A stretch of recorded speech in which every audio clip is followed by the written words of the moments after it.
Hello everyone and welcome to your Thoughts from the Green Room. I am finally back from vacation and things are getting underway. Now, before we get started with this week's topic, I just want to let everybody know that you can come and catch me on stage at the Red Sandcastle Theatre on Queen East in Toronto, working with Theatre Double Take and Snowdrop Productions in the Land of Promise. There's my gratuitous plug, and here we are with your Thoughts from the Green Room this week, and your topic is on opposites. Now, as an actor, one of the things that we're always looking for is the opposites in a script. The opposites allow us to create arc, the up and the down, the rise and the fall, whatever you want to call it. And of course, to get those opposites, we have a baseline. That baseline is always love, or at least for me it's always love. You want to find the through line of love. Who do you love? What do you love? Because if you love something, you fight for it. And in fighting for it, you naturally create objectives. Now, the interesting thing about love is that its opposite, well, at least everyone thinks that the opposite of love is hate. But I've learned over the years that hate is not the opposite of love. Love is a state of being in which people will fight for something. They will challenge and they will do anything they can because it is the act of giving. It is the act of being present and always getting in close with somebody. Hatred being a version of that. Often when people are in that state of hate, they're still fighting. They're still arguing. They are willing to put in to try and win somebody over to their side. It's a version of love. You're still working to get somebody back to you. It's like an angry version of love, if you will.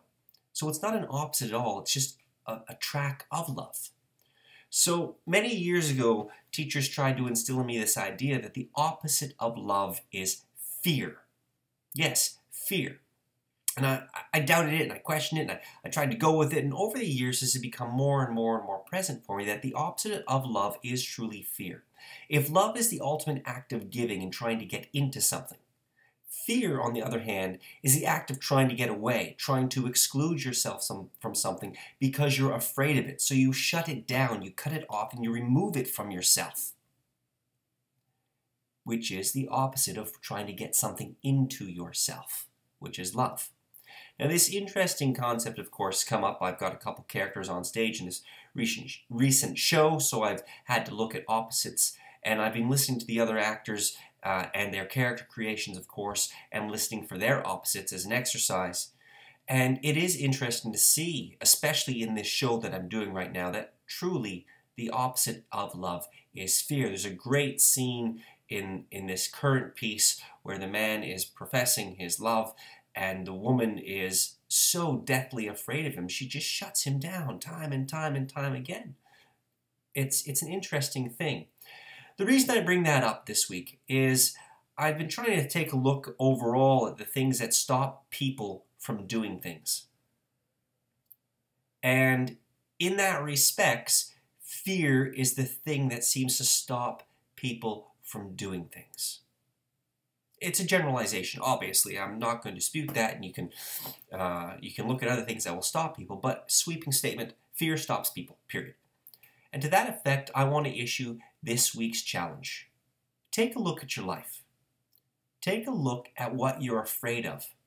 And once you've identified that fear, find out what that fear is stopping you from doing. With that in place, see if you can find a way to move forward and do that which you are afraid of.